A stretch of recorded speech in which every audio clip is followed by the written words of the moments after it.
Welcome to March 14th LeetCode Challenge, Sum Root to Leaf Numbers. You're given the root of a binary tree containing digits from 0 to 9 only. Each root to leaf path in the tree represents a number. For example, the root to leaf path 1 to 2 to 3 represents the number 1, 2, 3. Return the total sum of all the root to leaf numbers test cases generated to fulfill a 32-bit integer. A leaf node is a node with no children. So you want to find basically the sum of all the numbers of the root to leaf numbers.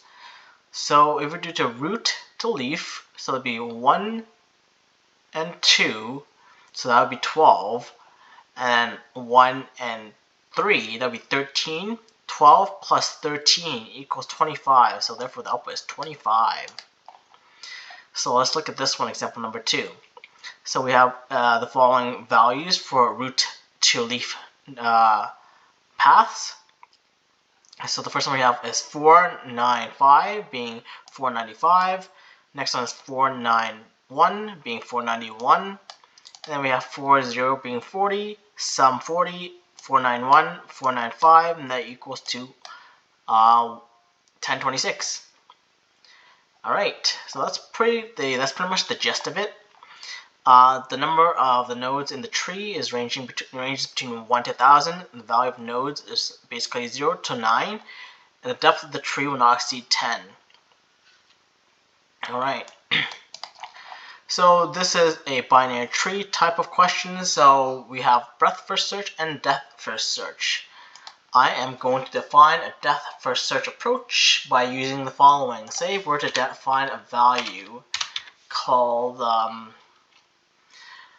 just call it private int 0 and define a function called depth first search, and that's going to take depth first search. That's going to take in tree, node, root, and the path value as well. Alright, and then we're going to do if root equals null, then we're going to just return, otherwise update path value to be path value times 10, meaning that we move one over.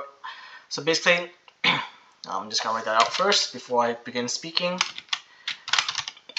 10 plus the root val.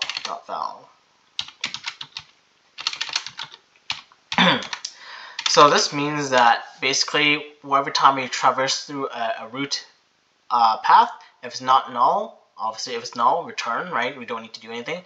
But if it's a value, then we take that value, times it by 10, and then we add it to the root value. So basically meaning that each time we traverse down, basically the depth of the tree would be the number of the decimal places it would be at to the left. So 1, 2 will be basically, this is the 10th value, and this is the 1 value. Transferring that over, if we have a depth of the tree being 4, we know that this value is going to be the 100th value, 10th value, and the 1 value. However, if the branch to leaf, the root to leaf is only height 1 here, partial root, then we know that value is going to be 4, which is going to be 10th place, 10th value, and this is going to be the 1 value. So that's what we're taking care of here. Next, we check if root.left is equal to null and root.right is equal to null. If so, then we just want to return, but we also want to increment our answer.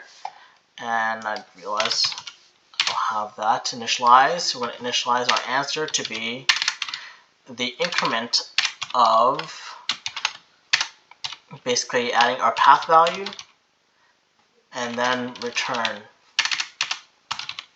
So that's pretty much for our depth first search function. Oh yeah, we need to call it on the left side and the right side.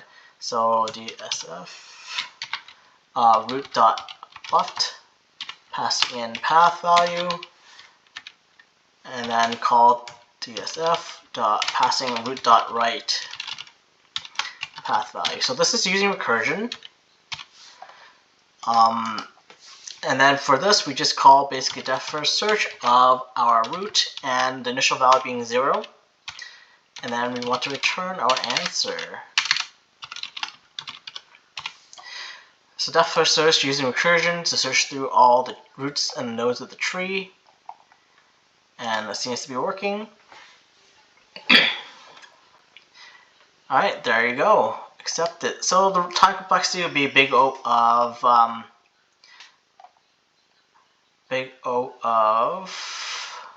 n log n, I believe, or n in general, because the size of each node of the tree has to be has to be traversed at least through once. Memory complexity is big O of h, which is the height of the tree. Alright, that is it. Have a great day, guys.